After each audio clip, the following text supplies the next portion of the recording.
What is up, everybody? It's Dr. Vibe, host and producer of the award-winning Dr. Vibe show, the home of Epic Conversations. I'm the host of Epic Conversations, 2018 Innovation Award winner given out by the Canadian Ethnic Media Association, and now co-host of Monthly Conversations for Canadian Fathers by Dad Central, which is Canada's national fatherhood organization, and Dove Men Care. And it's Saturday afternoon at Eastern Time, Saturday morning Eastern Time on May 2nd. And very blessed and highly favored to have LeRon Barton back in the house. Have not heard from him in a minute. And for those who have seen LeRon on the Dr. Vi show before, you'll notice he has a little bit of a change. Yeah. It's crazy. 6 weeks in, man, like, really enjoying life, plus I have hair now. So it's LeRon, but I told LeRon, like, I shave every day. Man, that's a lot of maintenance, but but Dr. Bob, you are a great looking guy, so right? Right back at you. Respect. You're a handsome guy, and I know. Thank you so much, sir. One other person that thinks that your fiance. So absolutely. Another, You don't want. LeRon, it's been a minute since you've been back on the Dr. Vibe show, and what's been going on with yourself recently?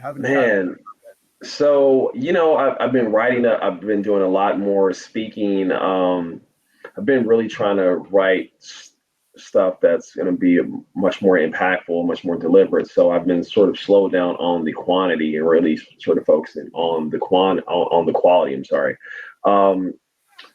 Might as well announce it now. I'm doing another TEDx. Oh, what? Word, man. Word. Yeah, man. Like, I'm really, to be honest with you, Dr. Vibe, like, I've always wanted to do another one, because it's like, there's just more stuff that I want to talk about. But yeah, I was asked to do another one. Thank you so much, man. I'll reveal the details later, but, I'm super stoked, just to be able to do it again, to get on that stage. I mean, it's such a big responsibility, and it's one of, like, doing like the first one was one of the biggest goals of my life, right? And it changed my life. And so one thing that my lady always said was, like, LeRon, I want you to remain present because this will be gone. You'll be in it, and it'll be gone. And so to come back and to do it again, it's okay. So I know what to expect, but at the same time, like, every time is a different time. I mean, like my favorite city in the entire world is Barcelona, and it'll never, like, the first time that I'll never get that first experience back again, but I can go there as a different person with a different set of eyes and sort of see other things. And so, I'm really excited about that. Well, you know what? I'm truly, truly, truly happy for you, man. Thank you, man. Because, and I've said this periodically when LeRon is on, we're having conversation together, because we don't interview, we do conversations. Yeah, man. We just talk. I'm one of the people that can say, at least professionally, I knew LeRon when. Listen, you guys, man, like, I'll tell you, like, I believe Dr. Bob and I, we met off of the Good Men Project. He liked an article of mine. We came, like, got a chance to come on his show. We built a rapport from there, and then I started to do his weekly show. It was called What Time Is It? It was just sort of a roundtable show of Black men. I mean, the first time I did that show, I was so nervous, and it's like, like, I mean, I was like, okay, and like, I'm talking with other men who are just so intelligent, so just wealth of knowledge, and just being able to grow and learn. I mean, it's been a wonderful experience. And so, Dr. Vibe has been one of those people who's been really influential in my career, not only growing as a writer, but just, growing as a Black man. And so, I want to say thank you very much for that. I really appreciate it. Dude, like, I never take it for granted. I know that sometimes my participation has been up, sometimes it's been down, but like, that's life. But just now, within the past year or two, realizing that how blessed and how fortunate I am to be on a platform to have people listen to me and to be like, okay, I agree with him, or be like, yo, this kid doesn't know what he's talking about. Yeah. It's still like, so to everybody, when you're on a podcast, always treat it as if this is the last one, or always treat it as this is the one that's going to twist into something, you dig? Because you never want to half-ass it. And there's been times that I've half-assed it, and I've noticed, and it's just hubris. And so I would like to say to everybody, when you get a chance to speak, just like go all in, man, like 100%. A number of points. We could just chat about this for the rest of our time, but I'll just add to what LeRon is saying, that I'm very humbled that individuals like LeRon, and I just accept them where they're at. So when LeRon calls, like LeRon and I hadn't spoken for a few weeks, at least weeks. And if LeRon, we just started chopping, I could have said, like, what's going on with you, man? You're not calling me, but I just accept them where they're at. And there are times when I've had the digital roundtables, whether video wise or audio wise, sometimes the brothers don't agree, but they respect each other's absolutely opinions. Oh man, there's been so many, I was listening to this, man, like there's been a lot of times like where guys will say something just like, and we'll kind of get into it, but like it may flare up, but then it just it cools down into, as you said, it goes to that mutual respect, Oh yeah, like I one that comes to my head is, it was a few months ago, you and Flood the drummer from Philadelphia were at each other. Yeah, that's but you know what? Respectfully done. Absolutely. Listen, like Flood is a smart guy, man.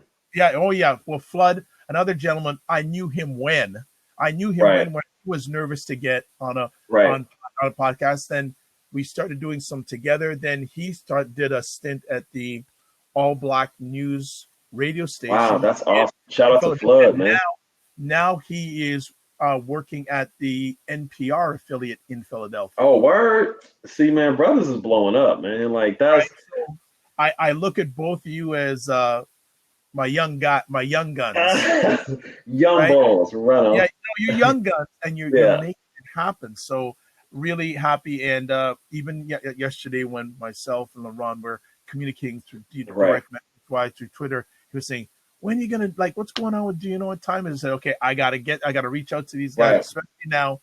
No one's doing a lot, so that is, we're working on to get that even periodically. They want to do it once a month, because even the gentleman like Melvin Lars is like blowing up on the internet. Melvin is just like took off. You know what I mean? Like So LeRon's done podcasting stuff. The drummer's done podcasts, and both of them have moved on to higher licks. Right. We'll put the word out to Melvin Lars. If you could subscribe to Get Vocal, some of the people, everyone he's bringing on is like serious. Yeah, Check out his conversation. Yeah, no. Melvin's the kind of guy like where, you give him a platform, you give him a chance, and like he just kind of takes that and he sort of builds on it. Like, Melvin's a very ambitious guy, man. And so this is what I say, like, whenever you're on a platform, just sort of, that's another step. You dig? Like, I mean, I don't even know how many times I've even been on your show, but it's just that it could be it's something that I talk about now. It's called earned confidence, right? Where it's like, when you do something once, you do it twice, and you start to feel like, oh, okay, I can do it again, and I can do it again, and it just sort of builds on it. It sort of builds on itself. And Melvin's a good example of that. He was like, look, you know what, I can do a podcast, and so Melvin messages me every time he has an episode, and I like Melvin, man. He's a real positive guy, very down to earth, and just very honest. And I feel like that's not common. You dig? Like, it's not common at all. Agreed. Well, let's cut it. Let's get to the main conversation topic, because people have said, are these guys ever going to get to reminiscing, right? Yeah, we're reminiscing, and we keep on doing it. Let's ask let's talk about the C word. Yeah. What's been going down? Like, what has been going down with you personally, and what are you seeing around you? About the C word. What's interesting? So, life is all about things that you don't see coming, right? And I mean, I'm convinced of that. And so the COVID-19, it was one of those things where it just was sort of as I said, like my word today is probably gonna be gradual, but it was just a slow, gradual thing, and my lady and I, every day, we would wake up and see, okay, this number of infections, this place has a lot of infections, and we would go to bed, and I mean it was the main conversation, and it's been like that for a while. The COVID-19 epidemic, pandemic, however you want to label it, it's really changed life, period. I mean, I was telling Michelle, I said, it's now pre and post coronavirus. I mean, because everything that happened before, we don't even really acknowledge it anymore. I mean, it's all about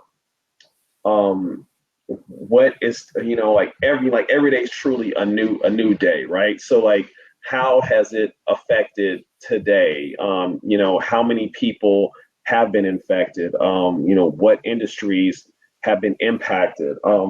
What can we not do? What are we restricted from doing? What can we do safely? So, and being that I do work in the healthcare industry, it's really fascinating to see how a lot of the precautions that we're now taking. Like, I don't go out the house without a mask and gloves on. Like, I just, and I've been living this way for just like right when the shelter in place started. So I feel like for me, I want to give myself the very best chance to not contract this disease. So, that means, I stopped drinking, like I've just been, I mean, since it attacks people that have compromised immune systems, why not give yourself the best chance to avoid it? So, for a minute, Dr. Vibe, when I was immersing myself in the news coverage, I started to panic. I actually, was getting like a little fearful because again, you just don't know what's going to happen. And so I guess just so by the grace of God, he pulled me away gradually from the news and from the news cycle and from reading about it. And so that was a form of self-care, me just not being so preoccupied with it. I mean, but how can you not though? But there's so many points to touch on this though.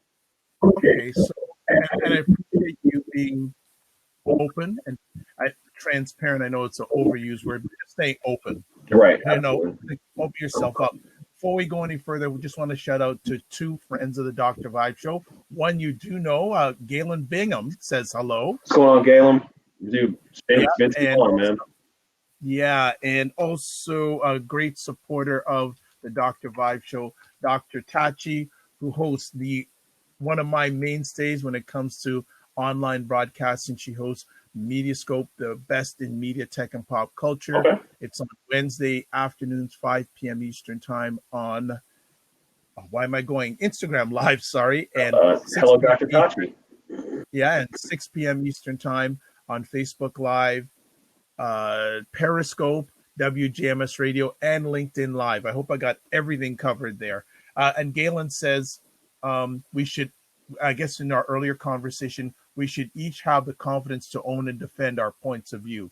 And I think that refers to the conversations that we've had on Do You Know What Time It Is and also other platforms. 100%. I think that when you do engage with people, that sort of becomes practice, And so, yeah, I mean, it's you, to use this analogy, Dr. Vibe, a boxer doesn't get better by just shadow boxing, right? A boxer becomes more apt by by sort of, I guess, fighting other people. What do you call, like, in training, sparring? A fighter sharpens his or her skills by sparring and putting themselves in real life situations where they have to attack and defend. So. Well, and I see now Galen has jumped over to Get Vocal, and he's watching us live on Get Vocal. First it was Facebook Live, now Get Vocal. And Galen, the mic is open if you want to jump into the conversation. As always, we make space for you, my brother. There is space, and we make Absolutely. space for you. And we don't got a lot of time, Sure. So I want to really get down to it. So, your reflections on the sea and its effect on Black America. First off, I mean, economically, this has really crippled America. And, that old saying, Dr. Bob, when America catches the cold, Black folks catch pneumonia. I think obviously that a lot of Black people, we work in the service industry, we work in, manufacturing jobs, a lot of labor jobs. And because of COVID-19, shelter in place has been enacted to a lot of cities and states, and that's caused those people to be laid off. It's also caused people to be furloughed and or the positions they've just been eliminated. Also, more importantly for me is the medical aspect of COVID-19. Throughout our history in America, Black people have had substandard medical treatment. And if you look at places like Louisiana and, states like that where they're heavily populated with Black folks, a lot of Black people, we have, what's the term for it? Or we have pre-existing conditions because the fact that we don't have access to medical care, excuse me, like a lot of other races may have. And because we have pre-existing conditions, because we're not going to the doctor, whether it be we don't have access or we can't afford it. I mean, or just our inability to trust the medical system today. COVID-19 may sort of impact us. And I'm really happy that you brought that up, because a lot of our pundits, unfortunately, a lot of Black folks who have a microphone, who are very prominent, they have been saying, oh, it's just because we're staying outside, we're smoking a blunt, we're drinking. And that's just not true. Like, that's very lazy and that's very cowardly. Fact is that if you look on the news, for example, we can look at the Michigan protest. There's rarely, if any, Black folks out there. Those folks have no mask on, right? If you look at the beaches in Florida, the protests of the beaches in Southern California, those are not Black folks there. Matter of fact, I'll take it a bit further. I don't see any Latino folks there. I don't see any Asian folks there, but I do see white people there. But because of these pundits' cowardly antics, they're not calling that out. So it's funny how it reminds me of what Dr. Martin Luther King said a long time ago. And this quote is so apropos. He said, if you have 10 people, nine white people and one Black person, everybody will say, look at that Black guy. Do you see what I'm saying? So it's like that. It bothers me, and I'm not going to name them who has been sort of framing this, but it's very sad, and it just goes to show you, like, these men and women, they're just cowards. So, and the third point that I want to make, and this is something that I've been reading and that I've been hearing about a lot, is that a lot of Black men are sort of resistant to wearing the mask because we will be profiled. I mean, look, it's just a fact of life. Being a Black man in America, you're already going to be looked at as being the enemy. The bigger you are, the darker you are, that sort of increases, right? And so the fact that we could be wearing a mask, it just makes their sort of their senses heighten up, because we are historically looked at as criminals. So I mean, it's one of those things, Dr. Vibe, where it's like the system of racism, white supremacy. It's always going to target us, whether in pandemic or not. It's just that because we're under a pandemic, these certain situations are heightened. You know? Okay. I just want to add on to that. And I want to also get, when I think about this, I believe I mentioned this when we were discussing this offline, this is a generational effect in the world. Sure. Because I don't think we may have another time in the world where an event affects every person directly or indirectly. Right. And one of the biggest concerns is that in some ways, we're talking about Black America here, even though I live in Canada. Sure. I speak to a number of Black Americans. Many Black Americans, and I'm going to use a reference to Bugs Bunny and Roadrunner, sure. So hopefully some people know that there are a lot of times the coyote was just hanging on a cliff by his nails. And I just take a look at the sea thing coming and just hitting the coyote, and a lot of Black Americans are just going to slip right down that cliff. Right. Yeah. No. I mean, one thing about this pandemic, Dr. Vibe, is that a lot of these industries that Black folks worked in, they're not coming back, man. Those jobs are. There you go. They're done. I mean, so in San Francisco, a lot of restaurants they just can't afford to resume operations when the shelter in place is lifted.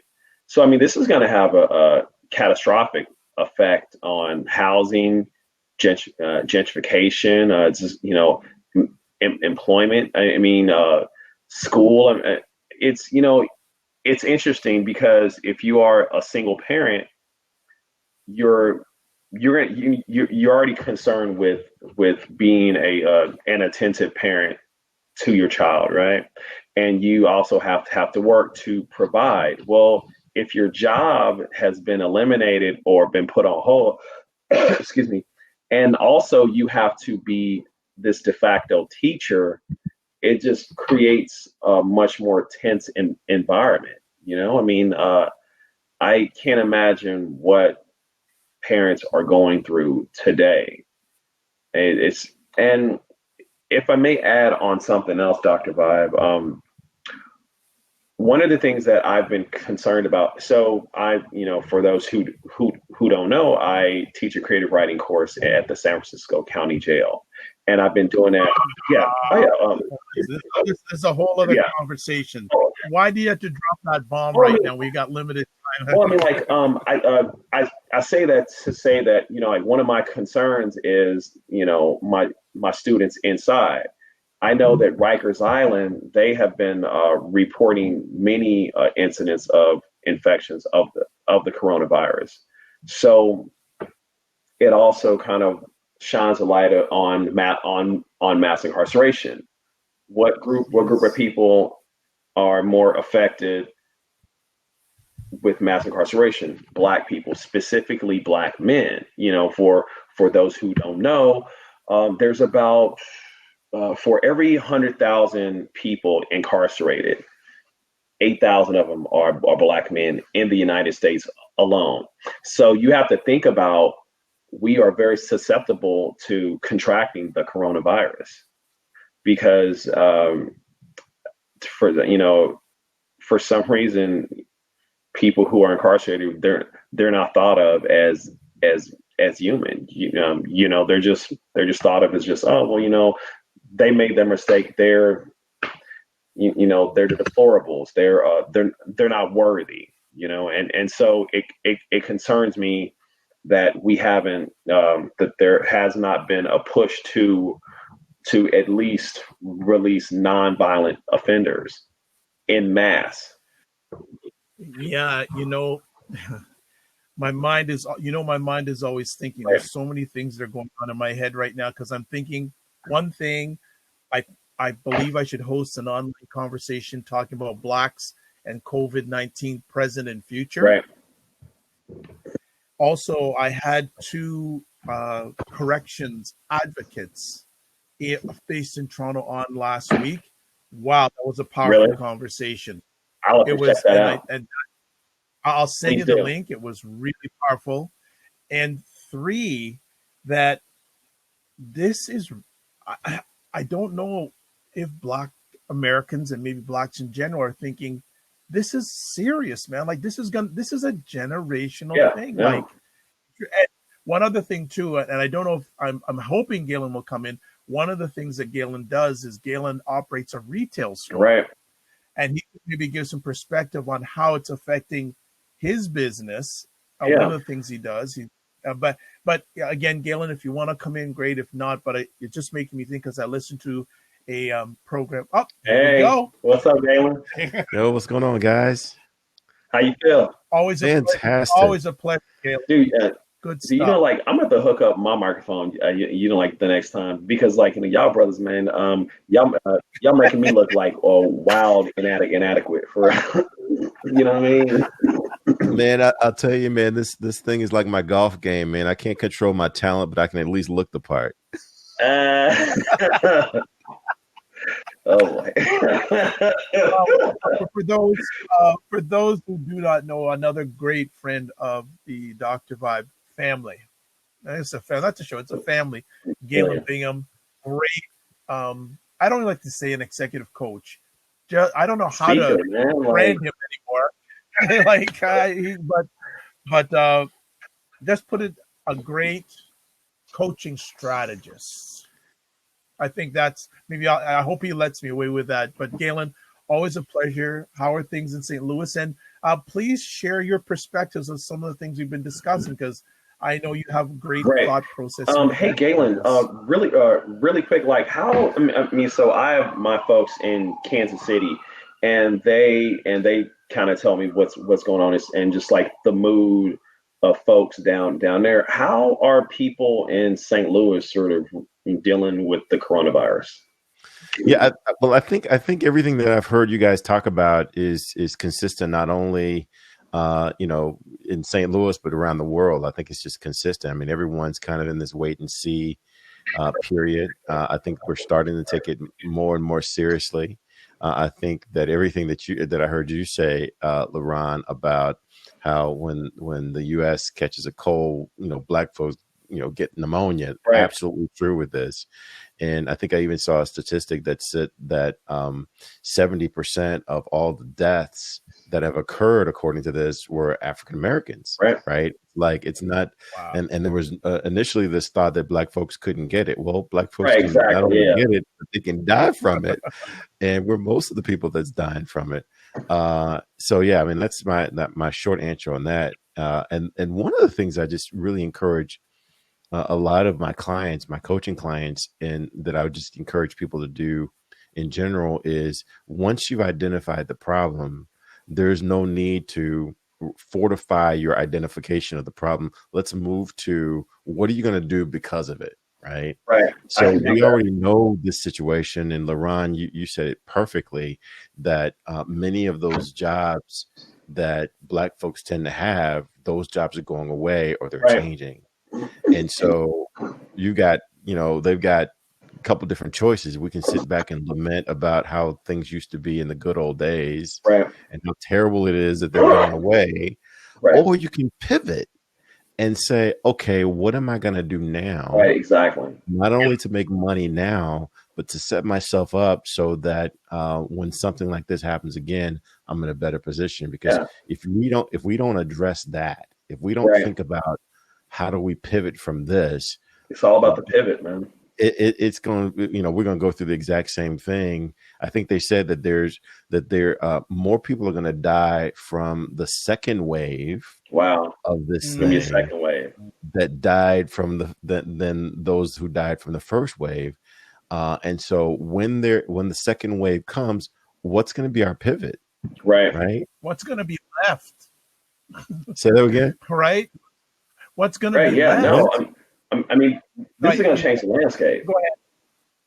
Yeah, and it's just making me think here, gentlemen, that I'm not hearing anything from quote Black leadership on unquote on how to manage and bring the like future thoughts in this right now. Right. I'm not hearing anything from quote Black leadership. No, that's I'm not saying. I'm just saying. No, man. Like they're too busy trying to shield for Biden, man. I mean, like, I mean, I knew something would hit. Yeah, like for real. I mean, it's like there's really like no. I guess there's no realistic sort of approach to sort of to how to help Black folks moving forward. I mean, you know, I've been a proponent for reparations for quite some time, and I feel like that more than ever, you know, this needs to be a conversation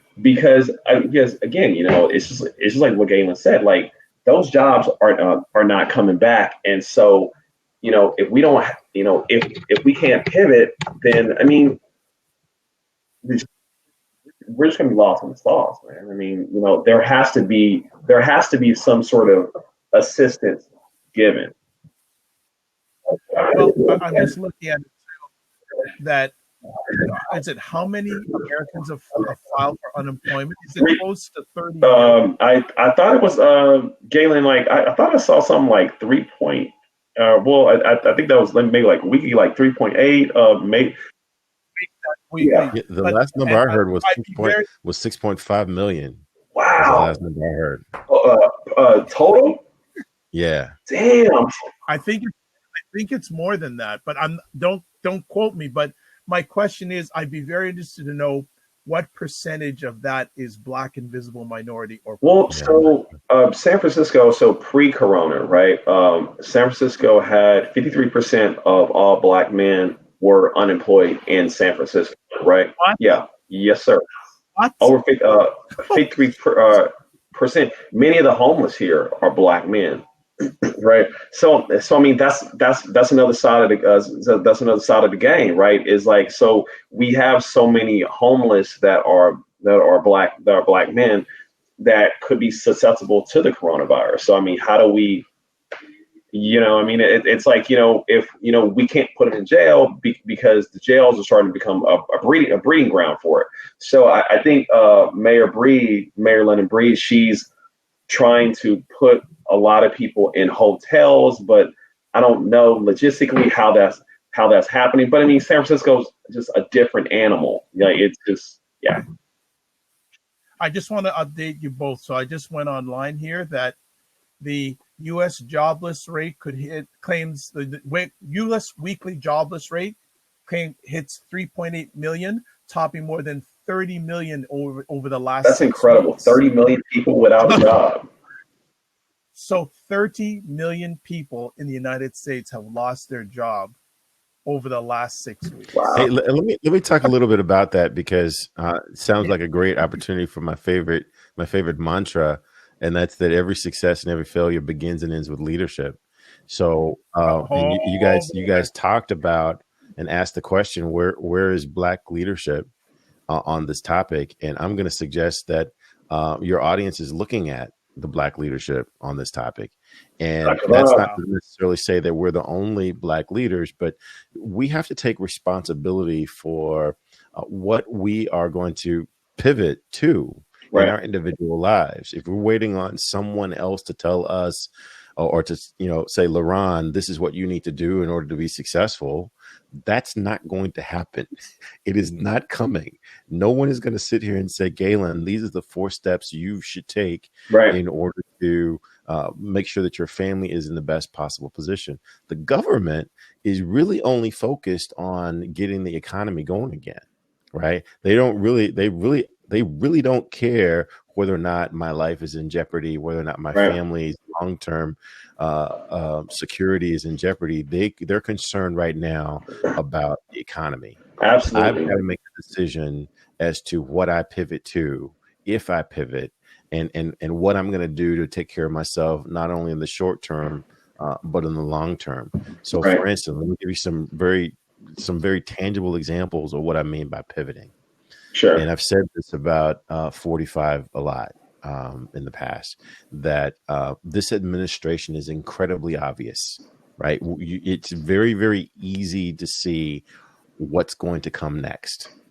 And therefore, how can you identify what that next is and get there first, own the space so that they've got to buy it from you? That's what by pivoting. Sure. So Right. knowing that there is a second wave coming, and knowing that we weren't prepared for the first wave, what are some things that were needed in this first wave that were in short supply, high demand, and they couldn't find enough of it? Oh, right? man. How can you get there first, Right. on the field, so that people have to buy from you? Right. Right. That's the kind of thinking that I think everyone needs to do. Is it a case where I don't anticipate that anytime in the next 9 to 12 months, there's ever going to be a period where there's not going to be someone looking for some sort of mouth covering or face protector. Right.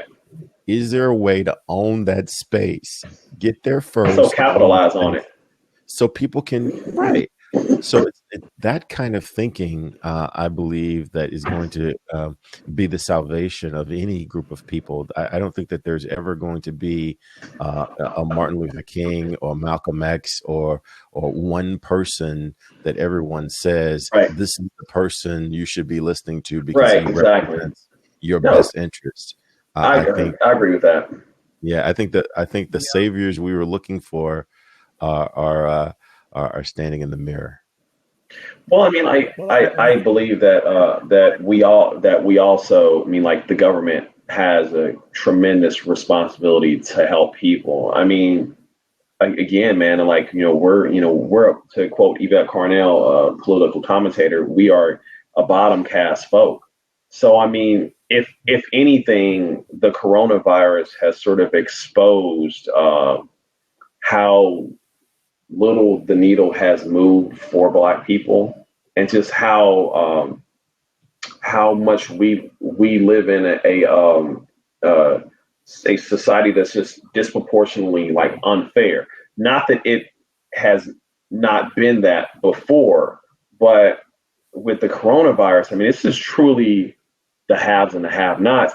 And it's just like what Dr. Vibe said, this is generational. So it's affecting everybody, right? I mean, no one's immune to it, right? But at the same time, but certain people may be more susceptible to it, and unfortunately, again, as I said earlier, Black folks who have pre-existing conditions, we're going to be the most susceptible to it. I was talking with my lady, and we were talking about how in San Francisco, the group that has been affected the most has been the Hispanic population here.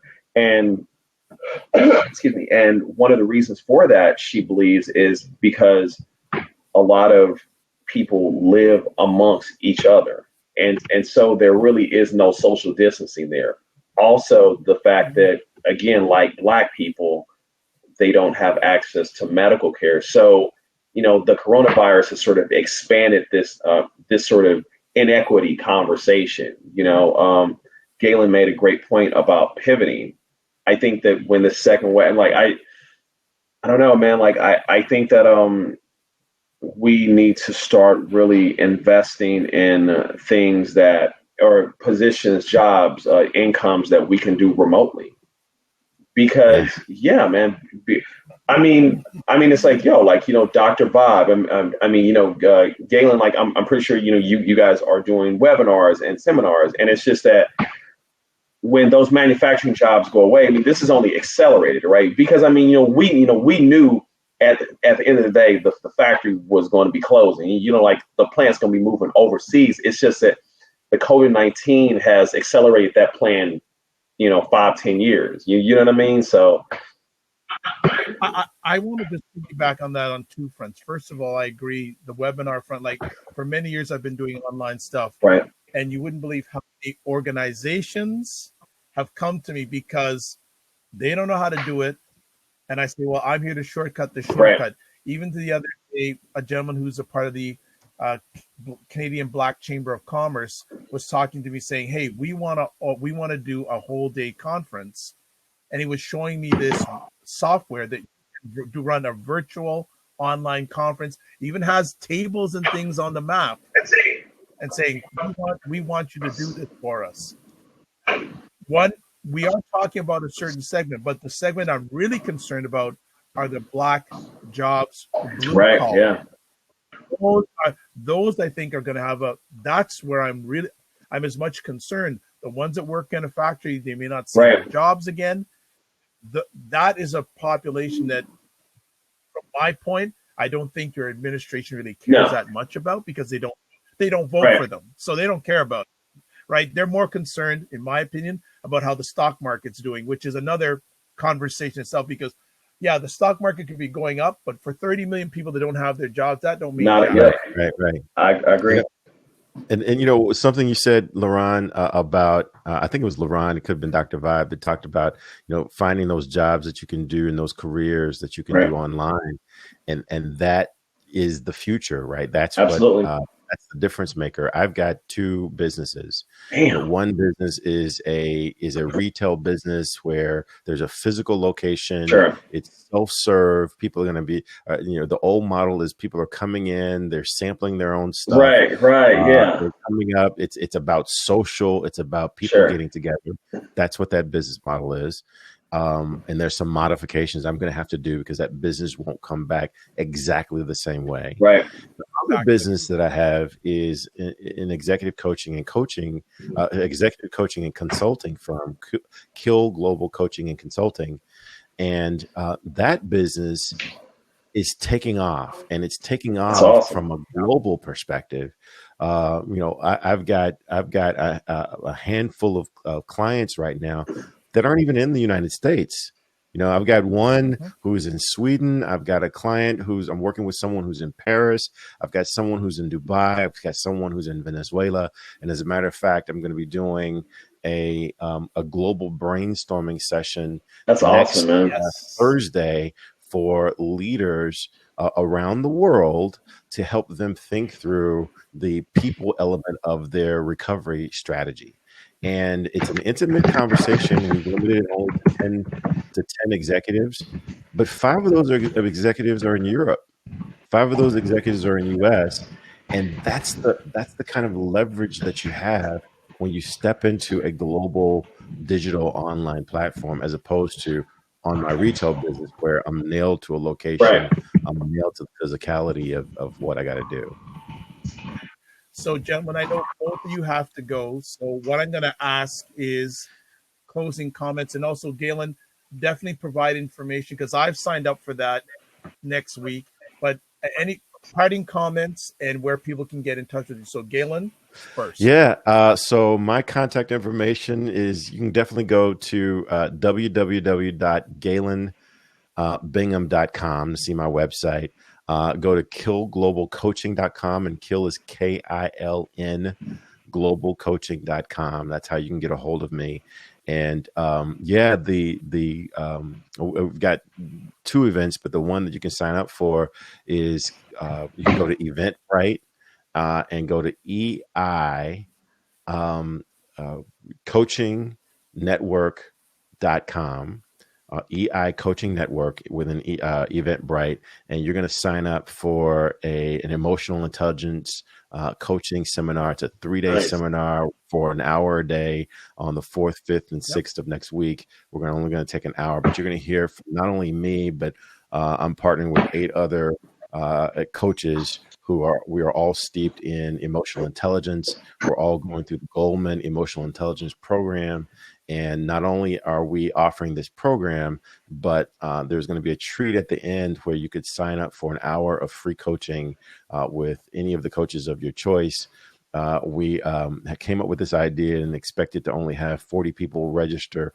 We had to shut down the actual list and create a waiting list, because right now we've got 140 That's solid, Jack. registered for the program. So definitely get in. It's definitely going to be worth an hour of your day. I'll just add on 2 things. Testimonial. I've been with Galen during one of his sessions, and he worked me and he stretched me, but man, That's was what's up, a man. great time. That's awesome. And second of all, if you want his coaching services, you got to go through me first. So he's the middleman. So we got to. Now I'm the middleman for a reason, and it's not financial either. For a reason, it's because of friendship, and I'll put it out there. Galen wants the right people, and security screen him. Galen knows that. Security screen him. Galen and I are in alignment, and I want to do the best I can for him. So one of the best ways I can serve him is have him get the right people. Because he will work the right people, and he makes a guarantee to get you where you need to go. LeRon, Barton, last words, and I just want everyone to really stay safe and take care. Wear your face mask when you go out in public. Wear gloves if you can, but understand that is not a substitute for staying at home. I mean, you're being out in public, so you're still susceptible to contracting the virus. You can find me at www.leronbarton.com. I'm on Twitter at mainline LeRon. I'm on Instagram, LeRon L. Barton. I just did a talk for this wonderful organization called Speakers Who Dare. It's called The Talk, What Black Parents Tell Their Kids. It's on YouTube. Guys, please check it out. I think it's really good. And, once again, Dr. Bob, thank you so much for having me on your show. I've had a great time. Galen, so good to see you. Dude, when this is over, I'm going to have to come to Lou to check out your spot. I don't want to, you didn't tell people what it is, but I just thought about it. I put two and two together and I was like, I know what it is. so you're good on you. But you guys, this has always been a great time. So. All right. Well, again, thanks, gentlemen, for helping and make an epic conversation. I also want to thank Dr. Tachi for stopping by. There were also a few people on Facebook, Christine, Laura, Sebastian, and some other people that jumped in. I am Dr. Vibe, host and producer of the award-winning Dr. Vibe Show, 2018 award winner in the innovation category given out by the Canadian Ethnic Media Association, and just recently, co-host and co-producer of monthly online fatherhood chats for dads, sponsored by Dad Central, Canada's national fatherhood organization, and Dove Men Care. Like to say in closing out, live your life as a dream. If you can dream and you can make it. Sometimes you have to get smaller to get stronger. Block assumptions, then aim bigger, aim better, aim higher, aim wider. And something I heard in a TEDx video I watched yesterday, since I don't know if you heard, Galen, but LeRon is doing another TEDx, by the way. Cool, man. I love hanging out with cool people, man. That's what's up, man. Thank you so much, man. And one of the lines that this young, and actually, hopefully I can share the video with you, gentlemen. He said, positive attitude and proper perspective equal power. I like that. God bless. Peace be well. Keep the faith and stay safe, everybody, and walk good. Bye-bye.